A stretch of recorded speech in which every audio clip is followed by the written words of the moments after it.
And that goes for performing or recording as well, because you do get requests for revisions, and you just kind of like it can. Will's laughing because I just recorded some songs for him, and they were Japanese, so there were a lot of revision things going on because it's language and it's a foreign language and it's not easy to do. But no, it was fine. What's kind of funny is that the Overclocked Remix Judges panel gets so much hate because they're so strict, but I mean, in a way, it's like 10 times that out in the professional world. When somebody will like tweak something really, really minor and it seems really petty to you, but at the end of the day, they're the one calling the shots. So the judges, they're on your side. Yay! Even though they hate you. I did want to tack on one thing before we move on. It reminded me because of what Andy was saying. Even if you you send an email to somebody and you don't hear back and it's been weeks. This was something I learned in a business class in college, and I think it really does apply. It's this sort of catchphrase called "persistence is polite."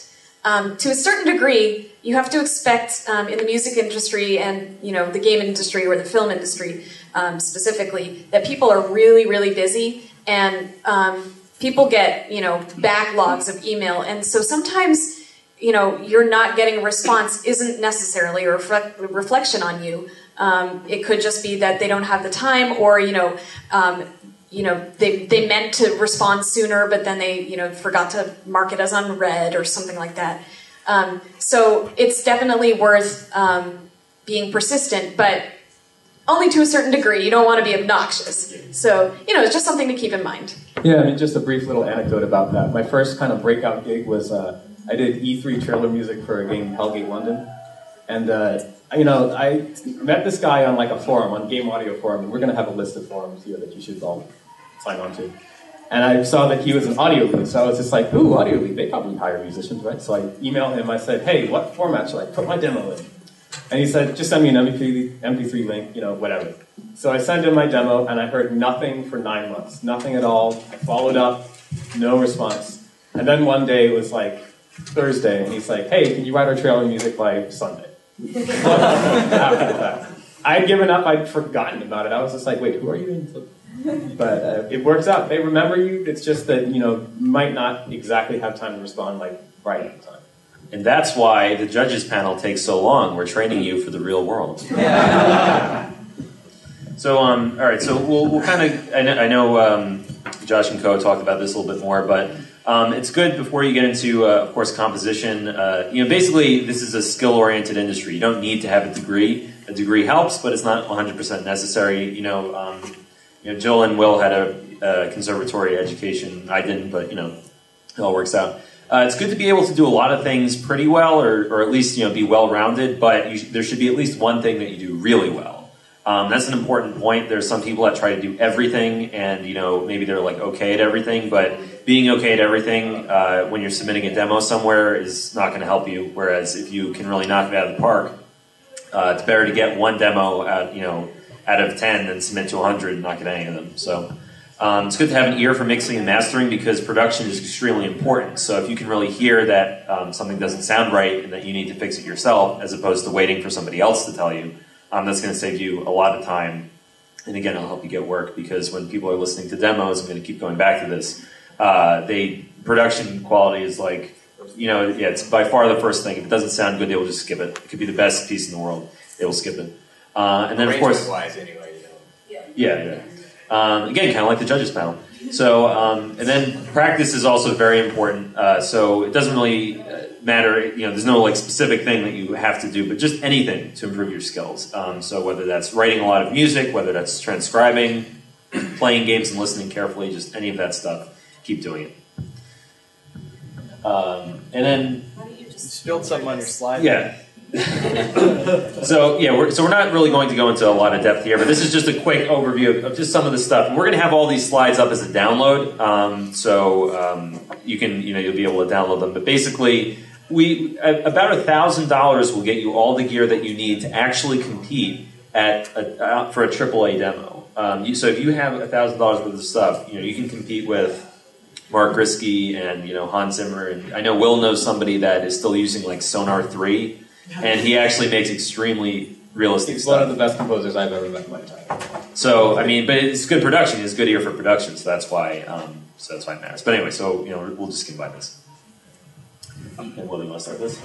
Yeah, I mean, so the whole how to break in thing. I'm going to kind of summarize a little bit. Basically, when we're looking to hire some, so I'm in the position. We hire composers, we hire musicians. You hire people that you want to work with. Not necessarily. That might not be like the most uber talented person ever, but think of it this way: the talent pool is high. It's fun.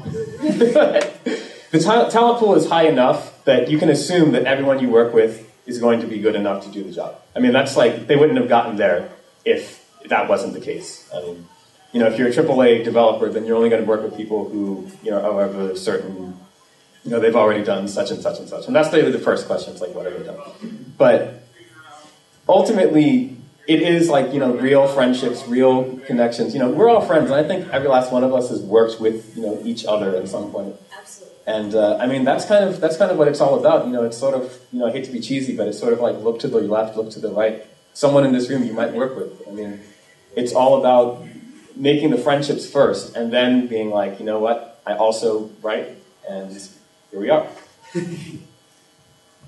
Just one quick thing to add to that, just a quick story. I met Will, neither of us were professionals at all. And, we've always, stuck together pretty much. We've always been friends. And, so that was a big reason that I got hired to do Monkey Island 2. And of course, I've been honing my skills and stuff. But then there was another gig I got recently where it was somebody that I had met through Overclocked Remix. Actually, is he here? Haroon?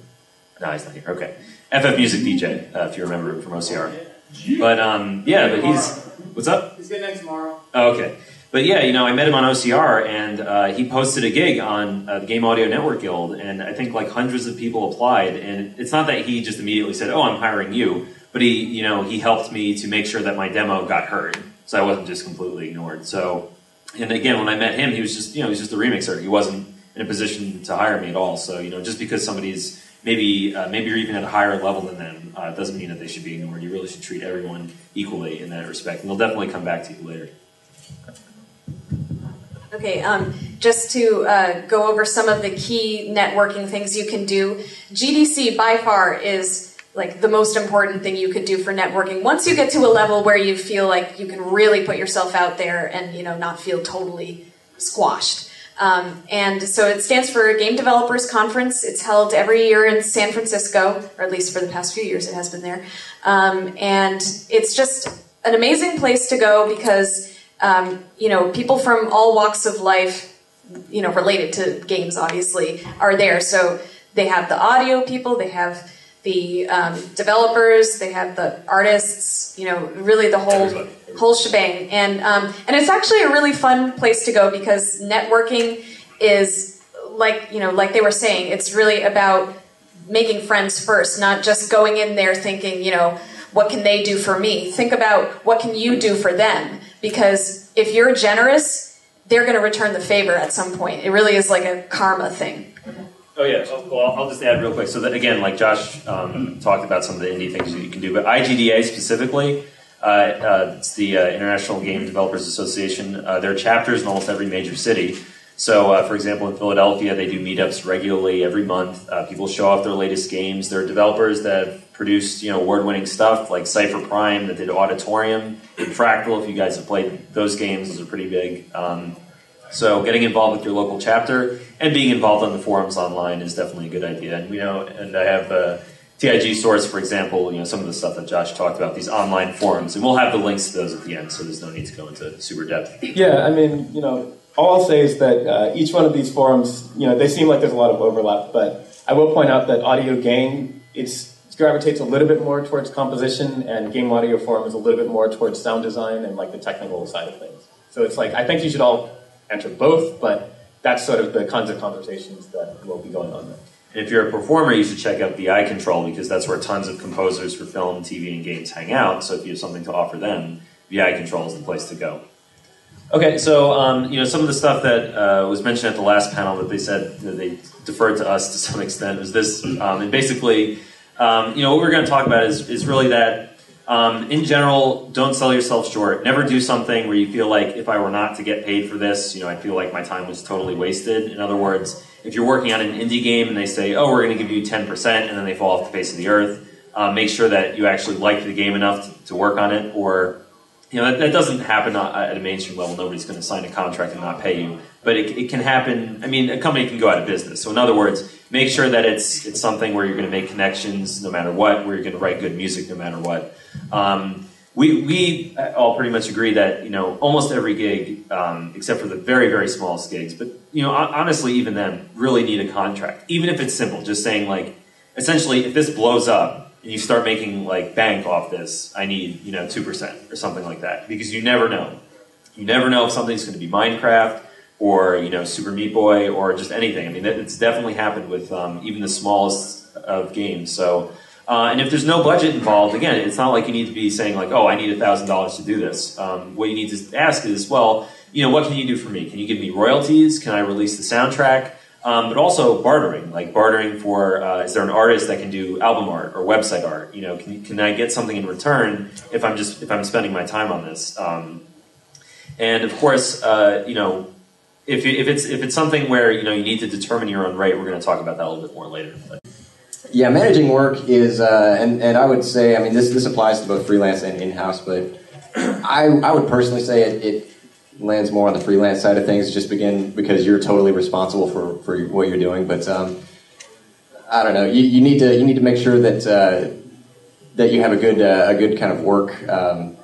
What's the word I'm looking for? Like a good schedule, like work ethic. Yeah, and that involves not just how much time you're sitting down actually working, but doing things like networking and talking to the people you need to, sending out emails just to stay in touch with people. It all kind of rolls into the same category. Reliable results and scheduling are key. Yeah, it's already pretty much been said. I don't have a lot to add to what's up there. Here, I'll pass it to Will. It's all right there. All I want to say is that you're not really selling yourself, you're selling your music. And so if you get to a point in a project where it's like, I can't finish this, you need to delegate to someone else. You need to say, okay, I need help with this, so I'm going to call up Andy, I'm going to call up someone else, and we're going to finish this. It'll be at a level of quality that's more than acceptable. We're not going to compromise quality just to get the thing out on time.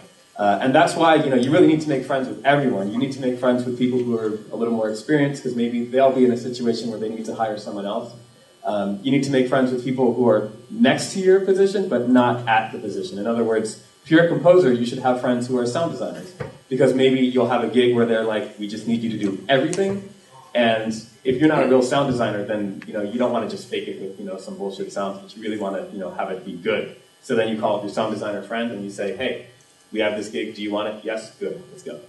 And additionally, you want, composers who are, you're at the same levels, you're bidding for the same gigs. And that's for the cases where, it's like, I can't finish this, I need a friend who can finish it for me and help me work this out.